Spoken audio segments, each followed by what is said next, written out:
As we speculate, many of these artifacts are made by the fire, but many were probably painted. These artifacts you see on the screen here were actually recovered in layers of clay, which seem to have preserved the pigments that were applied probably several thousands of years ago.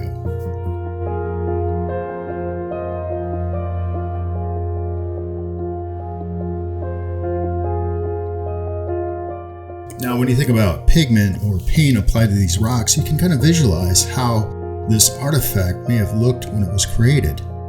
So when you're at an archaeological site and find 10 rocks with what appears to be common facial features, you come to the conclusion that this was intentional and not natural geological processes. Now, if you apply Occam's razor, this seems to be the most likely scenario. Now, rock art probably existed in North America as long as human occupation.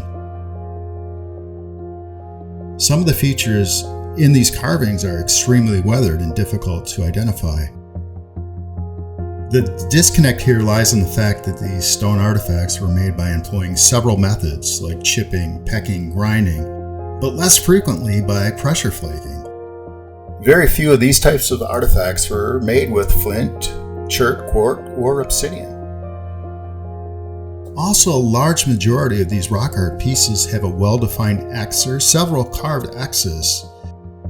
The most probable conclusion here is the X's were intentionally carved by the ancients. Now, recently an arrowhead guy implied these faces here. They're oftentimes caricatures, but nevertheless faces. They were the result of natural causes. Again, if you find 10 rocks with smiles and you play the odds, most likely they were carved by ancient man or woman.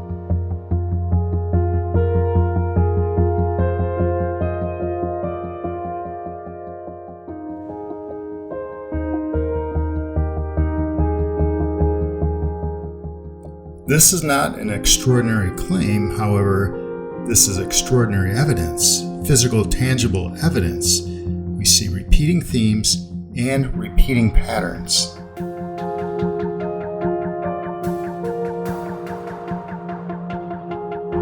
Because you refuse to acknowledge due to your lack of understanding does not compromise the fact that rock art is real.